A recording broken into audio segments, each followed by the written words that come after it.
নমস্কার বন্ধুরা, তোমাদের সবাইকে শৈলী হোম কিচেনে অনেক অনেক স্বাগত। আশা করি তোমরা সবাই ভালো আছো। আজকে রান্না করব বহু পুরনো একটি রান্না, কচু শাক ও চিংড়ি ঘন্ট। এর জন্য আমি কচু শাক তুলে নিয়েছি। এই কচু শাক তুলে এনে ভালো করে খোসা ছাড়িয়ে নিয়েছি।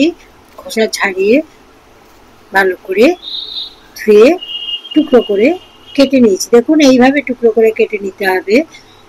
আর কচুর পাতা আমি ভালো করে ছোট ছোট করে কেটে নিয়েছি। এখন কড়াইয়ে গরম করে নিয়েছি। এর মধ্যে প্রথমে কচুর শাকগুলো দিয়ে দিলাম, তারপরে এর মধ্যে কচুর ডাঁটা দিয়ে দেবো। কচুর ডাঁটা দিয়ে এর মধ্যে স্বাদ মতো লবণ দিয়ে দেবো, দিয়ে ঢাকা দিয়ে মিডিয়াম ফ্লেমে 5 মিনিট রান্না করে নেব। এর মধ্যে যে জল আছে কচু শাকের মধ্যে, সেইগুলি বেরিয়ে আসবে। আজই কিন্তু আমি জল দিয়ে কচু শাক সিদ্ধ করে নিচ্ছি না, কারণ এই কচু শাক কাটার সময় হাত চুলকায়নি এবং আশা করি গলাও চুলকবে না। এগুলো সিদ্ধ করতে বসিয়ে দিয়েছি কচু শাক।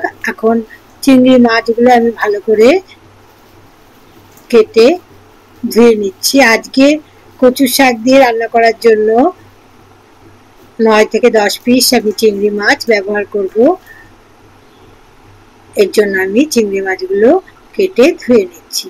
দেখুন, কচু শাক অনেকটাই সিদ্ধ হয়ে এসছে, এর পরিমাণ অনেকটা কমে গেছে। এই সময় এর মধ্যে পরিমাণ মতো হলুদ গুঁড়ো দিয়ে দিলাম। হলুদ গুঁড়ো দিয়ে খুব ভালো করে নেড়ে নেড়ে কচু শাকগুলো এবং ডাঁটাগুলো আমি সিদ্ধ করে নেব। দেখুন, এইভাবে ক্রমাগত নাড়তে হবে, না হলে নিচে লেগে যাবে। এই কচু শাক সিদ্ধ করার জন্য আমি আজকে কোনো রকম জল ব্যবহার করিনি। কচু শাকের মধ্যে লবণ দিয়ে সিদ্ধ করলেই প্রচুর পরিমাণে জল বেরিয়ে আসে। এখন এটি নামিয়ে একটি ফ্রাইং প্যান গ্যাসের উপরে বসিয়ে দিলাম। এই ফ্রাইং প্যান গরম করে নিয়ে এর মধ্যে 3 চামচ তেল দিয়ে দিলাম। আমি আজকে রান্নায় সরষের তেল ব্যবহার করেছি, আপনারা আপনাদের পছন্দের রান্নার তেল ব্যবহার করতে পারেন। তেল গরম করে নিয়ে এর মধ্যে এই কয়েক পিস চিংড়ি মাছ দিয়ে দিলাম। এখন এর মধ্যে স্বাদ মতো লবণ ও 1 চামচ হলুদ দিয়ে এই চিংড়ি মাছগুলো আমি লাল লাল করে ভেজে নেব। দেখুন, চিংড়ি মাছগুলো এপিট ওপিট করে লাল করে ভেজে নিচ্ছি। চিংড়ি মাছগুলো যখন লাল করে ভাজা হয়ে যাবে, তখন এই তেলের মধ্যে 1/2 চামচ সাদা জিরে ফোড়ন দেবো আর দেবো একটি পেঁয়াজ। একটি পেঁয়াজ আমি কুচি করে কেটে নিয়েছি। প্রথমে আমি পেঁয়াজ দিয়ে দিলাম। পেঁয়াজ একটু লালচে করে ভেজে নিয়ে এর মধ্যে 1/2 চামচ সাদা জিরে দিয়ে দিলাম।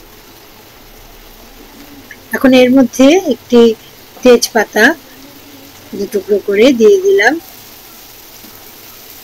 এর মধ্যে আমি 1/2 চামচ জিরে গুঁড়ো দিলাম আর 1/2 চামচ লাল লঙ্কার গুঁড়ো দিলাম। আজকের রান্নায় আমি খুবই কম তেল এবং মশলা ব্যবহার করেছি। অতিরিক্ত গরমে বেশি তেল মশলাযুক্ত খাবার না খাওয়াই উচিত। এই আজকের রান্না খেতে অসাধারণ হয়েছিল। দেখুন, এর মধ্যে 1/2 ইঞ্চি আদা আমি গ্রেট করে দিয়ে দিলাম। মশলা এবং চিংড়ি বারবার করে নেড়ে নেড়ে আমি ভেজে নেব। যেহেতু বেশি মশলা দিইনি, খুব বেশিক্ষণ রান্না না করলেও চলবে। এর মধ্যে 2টি কাঁচা লঙ্কা দিয়ে দিলাম। এখন এগুলো কষিয়ে নিয়ে এই কচু শাকের মধ্যে এগুলি দিয়ে দিলাম। এই কচু শাকের মধ্যে চিংড়ি মাছ এবং মশলা দিয়ে এইবার খুব ভালো করে লো ফ্লেমে বারবার নেড়ে নেড়ে রান্না করে নিতে হবে। ঢাকা দিয়ে প্রায় 5 মিনিট লো ফ্লেমে রান্না করতে হবে। তারপরে যখন চিংড়ি মাছ সিদ্ধ হয়ে যাবে, তখন এর মধ্যে 1/2 চামচ চিনি দিয়ে দিলাম। চিনি দিয়ে খুব ভালো করে নেড়ে নামিয়ে পরিবেশন করে নিতে হবে। সবাই ভালো থাকবেন, সুস্থ থাকবেন। নমস্কার।